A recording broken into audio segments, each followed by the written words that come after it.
À présent, nous avons identifié l'endroit qu'il convient d'étudier, puisque on sait que dans le temps, c'est à peu près là qu'ont commencé les différents problèmes, donc les doutes, les problèmes commerciaux, et on a identifié aussi des pistes qui peuvent permettre de les résoudre à court, moyen terme, voire plus long terme, et qui sont basées sur le rêve, ce sujet et ce projet d'innovation, et également sur des sentiments partagés, puisque tout le monde est prêt à se serrer les coudes, mais aussi à se serrer les mains en toute amitié. Voilà. Donc, eh bien, on va étudier ça de plus près. D'abord, on va faire un peu de ménage.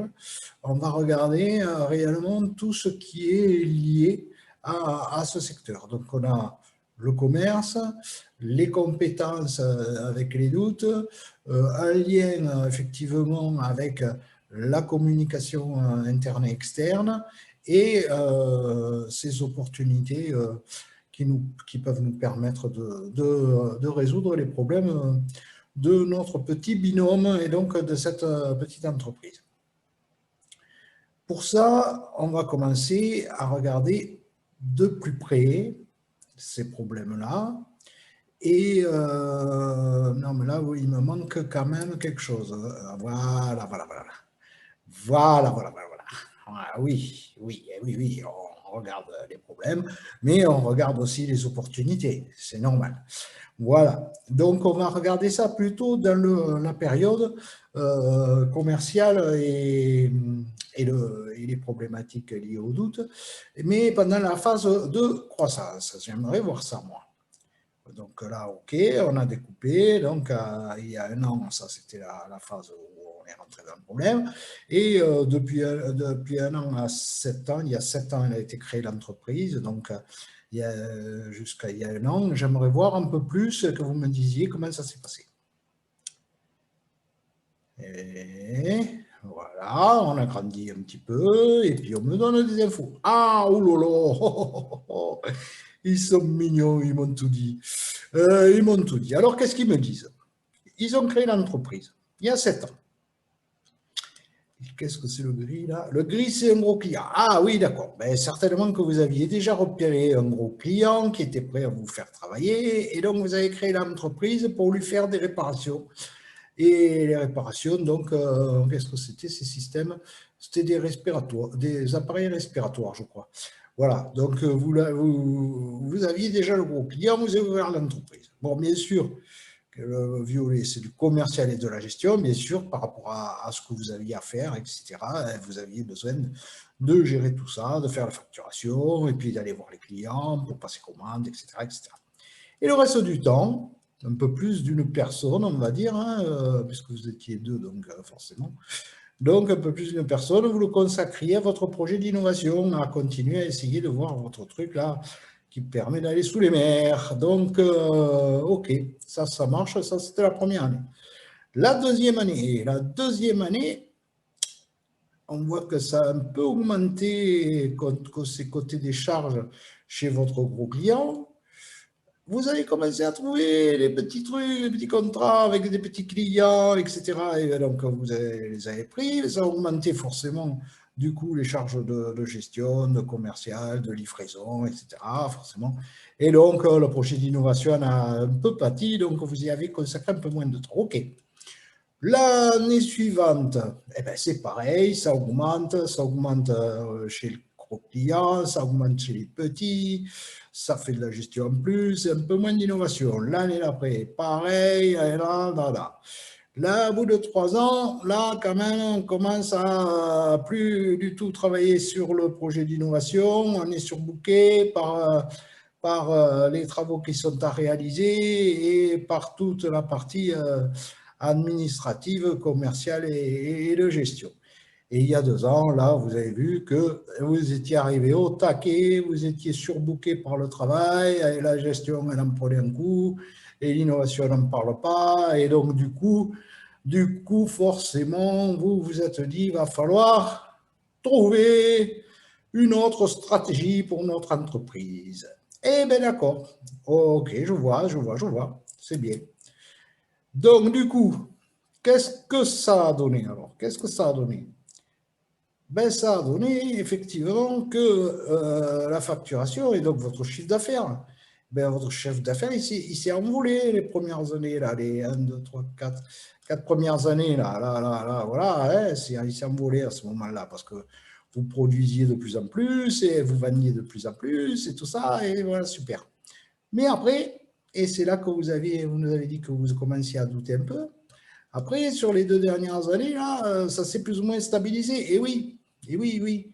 Et oui, parce que forcément, vous êtes que deux. Donc, même si vous aviez plus de demandes, vous ne pouviez pas en prendre plus et vous étiez que deux. Donc, forcément, vous étiez embêté. Et même vous étiez débordé, travaillez le dimanche pour finir la facturation, les déclarations, etc. etc. Donc, voilà. Donc, ben, on comprend, c'est logique, tout ça, c'est logique, c'est la vie des sociétés qui démarre et qui pose problème. Et non, qui ne pose pas forcément problème, mais voilà, se pose à un moment donné des questions, hein, où on va, qu'est-ce qu'on fait, etc. Eh bien oui, mais là, on était dans une phase croissante, donc c'est des problèmes de croissance normaux. Et ça vous allait bien. Et après, qu'est-ce qu'on dit? Oui, maintenant, moi, ce que je veux voir, c'est qu'on élargisse et qu'on éclaircisse ce qui s'est passé depuis 1 an. Ah, voilà, voilà, voilà, voilà. Eh, c'est chaud là, hein, c'est chaud, c'est chaud, c'est chaud. Alors, qu'est-ce qu'ils nous disent? Donc, vous étiez surbooké, vous n'arrivez plus à faire la gestion, le commerce et la gestion, vous n'arrivez plus à travailler sur les projets d'innovation, donc du coup, vous avez embauché. Et de 2, vous êtes passé à 3. On le voit là, vous êtes passé à 3. Mais avec les projets qui sont rentrés et tout ça, les réparations à faire, les nouveaux clients et les anciens clients et les gros clients, donc ben, pas plus d'innovation dans les 2 premiers mois. Alors vous allez dire, bon, ouais, ok, voilà, on n'en prend pas un de plus. Et c'est là que vous vous retrouvez avec vos 2 petits apprentis, ici, il y a 10 mois. Mais voilà, c'est ça.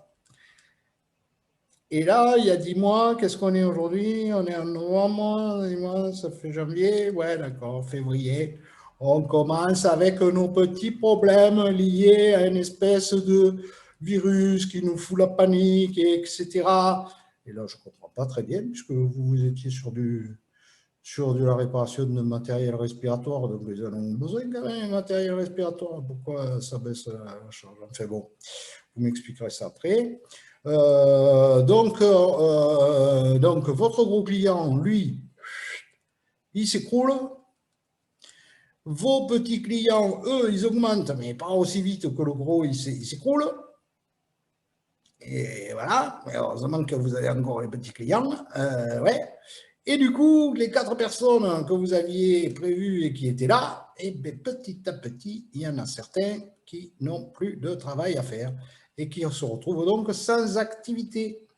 Alors, chez certains, ça se dit stand-by. Nous, on est en France, on dit sans activité.